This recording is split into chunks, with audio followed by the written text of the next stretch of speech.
Hi everyone, it's Tarrant. And Stella here from Meeple University. Thanks for joining us. Today we'll be teaching you how to play Wayfarers of the South Tigris, and so hopefully you'll be ready to play the game after watching this video. Stay tuned.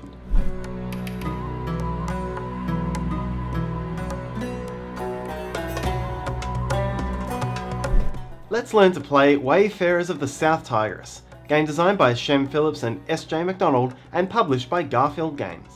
If you find value from this video later, please hit the like button, subscribe to us, hit the bell and leave your feedback in the comments for others to find. For now, let's get to the table. In Wayfarers of the South Tigris, players are explorers and cartographers from the time of the Abbasid Caliphate, venturing out to explore the lands, the oceans, and the stars. A tableau builder at its core, players will compete against each other to build up the best collection of cards, and once one player has finished journaling their discoveries, the player with the most points will win the game.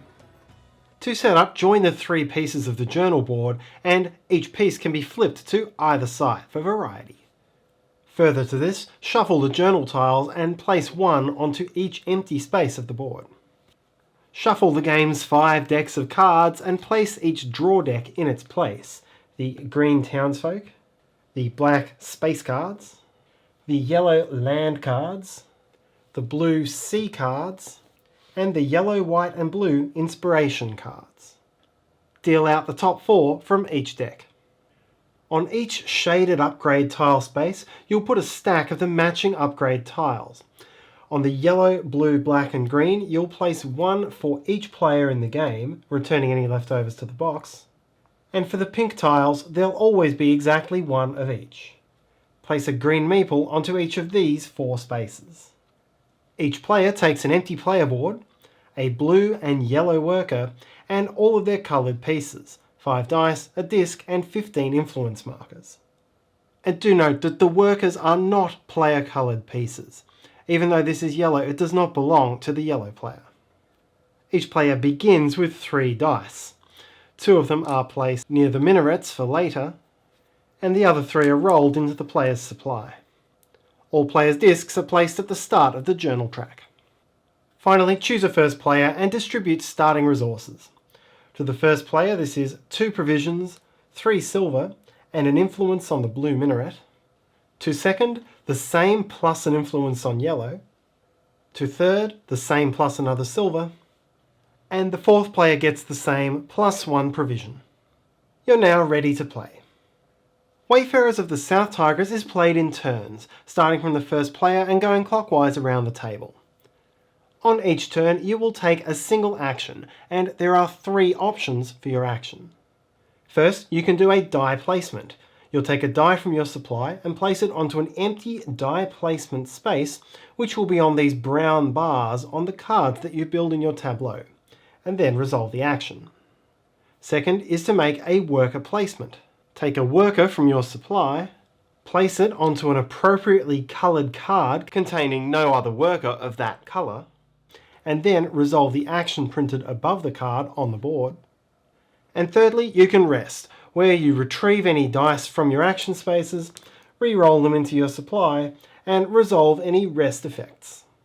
The essence of this game is tableau building, and in order to understand how each of these main action types works, we need to learn a little bit more about how you build up your tableau, including both the cards and the upgrade tiles which will be placed in your caravan. So what we'll do now is tell you about what these cards and tiles do, and then we'll come back to how to get them later in the video. A plus card icon allows you to gain a card of the corresponding colour. You place it immediately into your tableau and must have a legal place to do so. Every card has a coloured bar which shows you its effect, and this could be on the bottom or top depending on the type of card.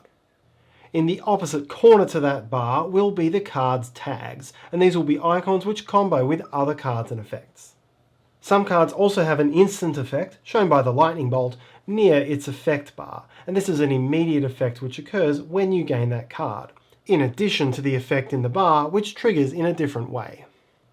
The yellow cards are land cards, and these are always placed on the bottom left of your tableau, extending outwards. There are 2 types. cities, which have a brown bar and give you a new dice placement space, and vistas, which have a grey bar and will give you an ongoing bonus each time you gain the depicted tag type, either from gaining a card or a tile. There is never a restriction, you'll always be able to keep placing land cards. The blue cards are C cards, and these go on the bottom right of your tableau. These also come in two types. Harbours, which again have a brown band and will give you a new dice placement space, and open water, which has a blue bar and gives you a once-off immediate effect. C cards likewise have no restriction, you can keep placing them. And anytime you link the bonus from one card with a lightning bolt from the next, you gain that as an immediate benefit. The green cards are townsfolk cards, and each needs to be slipped underneath a valid land or sea card to a maximum of 1 townsfolk per card. To be valid, the card it's going under must have at least one tag that is showing on the townsfolk card here.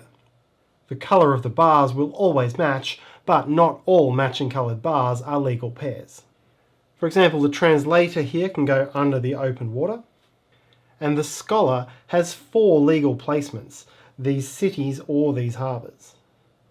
But the astronomer needs an observatory, and the player's only observatory already has a card under it. Brown-barred townsfolk cards enhance the action space that they're connected to. Grey-barred townsfolk enhance the bonus they're connected to, and blue-barred townsfolk give you a bonus when you take the rest action.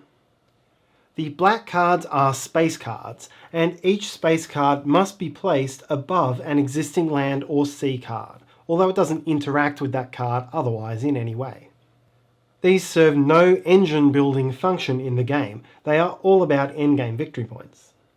Finally, the yellow, white, blue cards are inspiration cards, and each inspiration card must be slotted underneath a space card that you already have.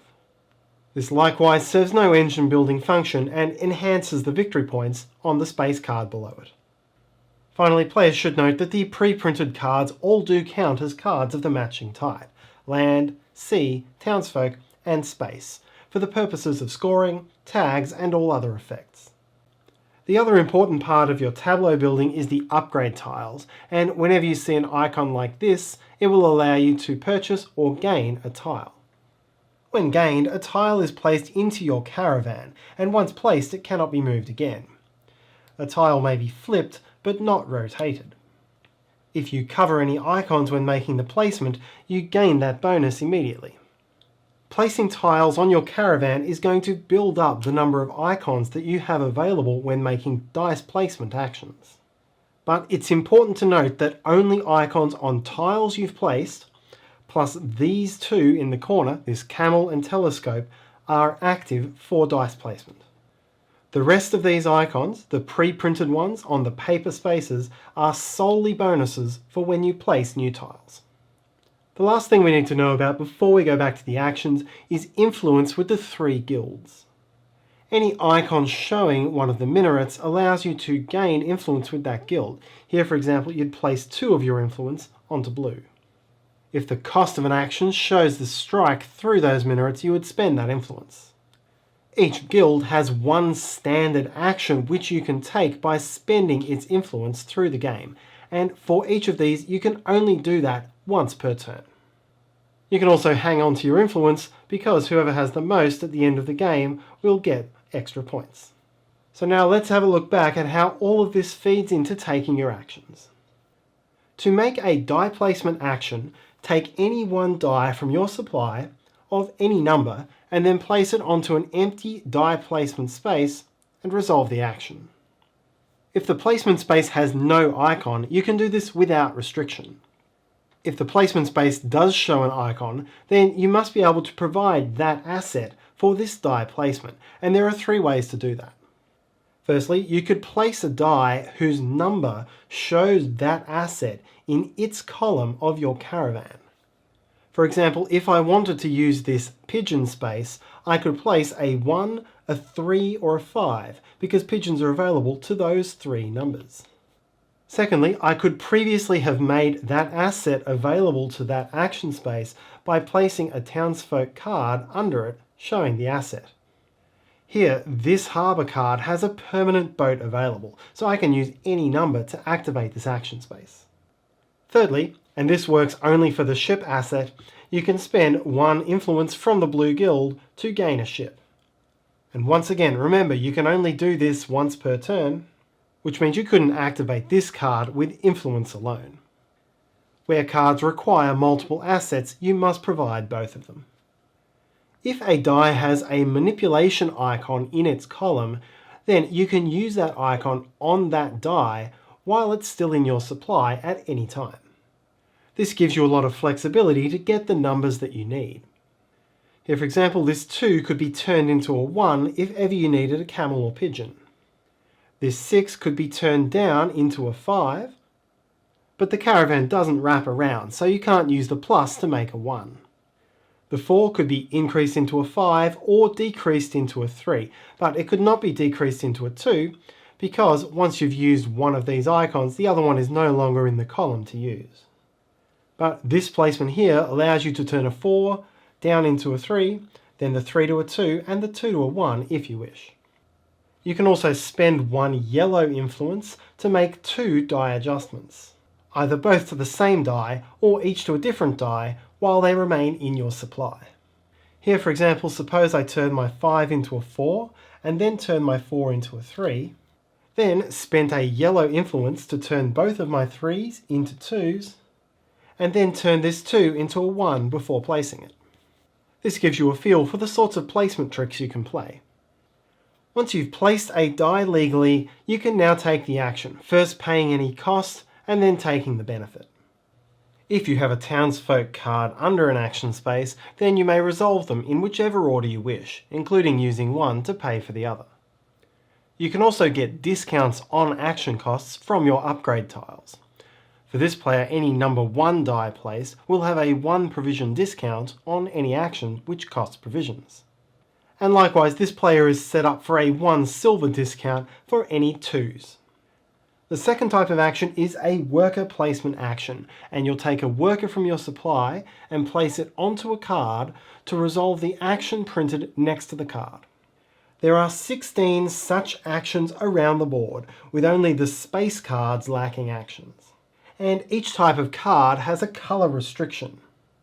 The townsfolk actions, which are the strongest, must be activated with green. Land can be activated with yellow or green. Sea with blue or green, and inspiration actions, which are the weakest, with any colour. You can never place a worker on a card which already has a worker of the same colour. This would not be legal, but this would be. And you can never make a placement action combination which results in you retrieving that same meeple to your supply on the same turn, whether that be as the primary or follow-on consequence of your action. Workers are never gained back to your supply automatically.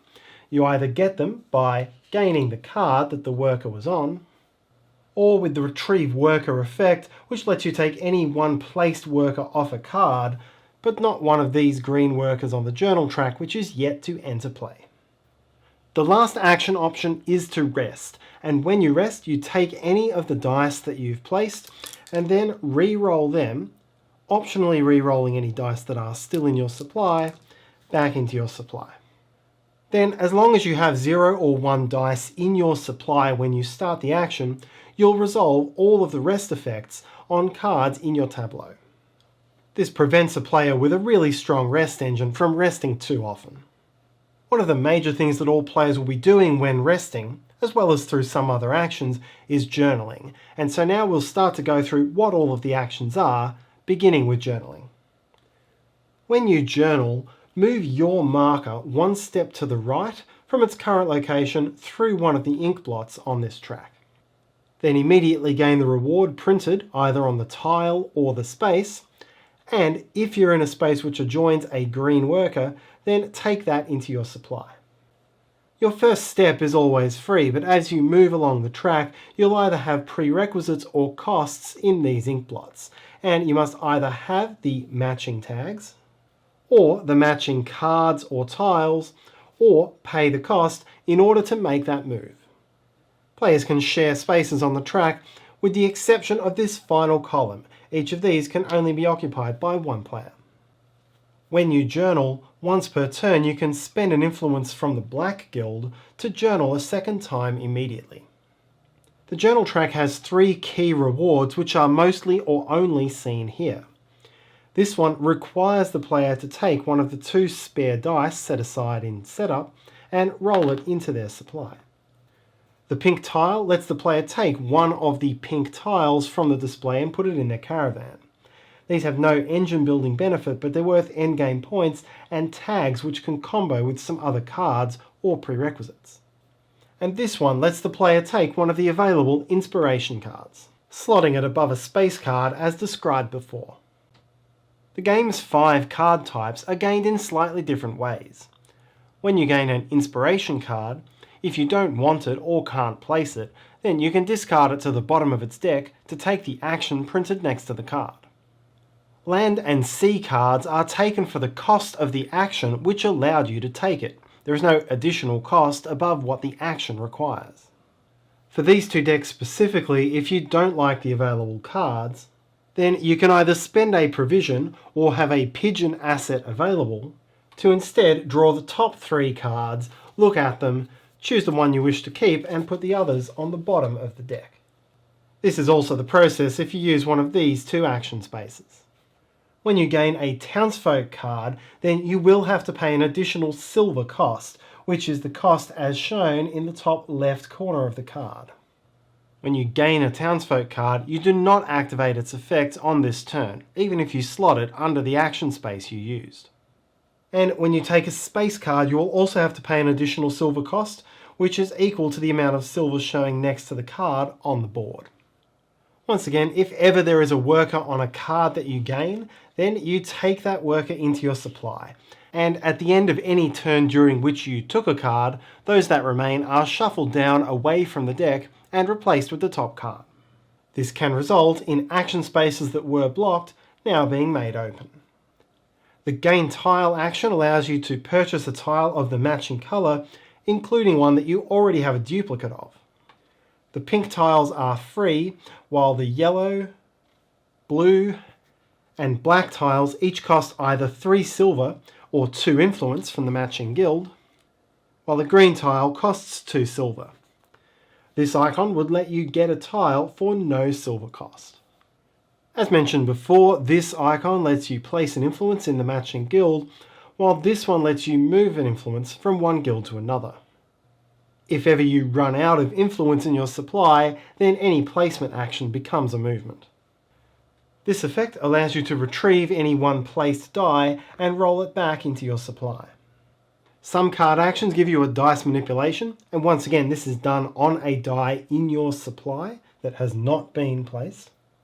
And finally, this action lets you place an influence on a card, meaning any one of the 20 cards around the board except those which already have an influence on them. While you have influence over a card, any player who wishes to interact with that card must first pay you either a provision or a silver. And interacting can mean placing a worker, retrieving a worker, or purchasing the card. The game end is triggered when a player reaches the final column of the journal track. All players, including the one who triggered the end of the game, get one more turn, and then the game is over. Most of your points will come from your tableau. The bottom row scores based on sets of matching and non-matching primary icons, that is, cities, vistas, harbours, and open water. Matching sets score according to this track here.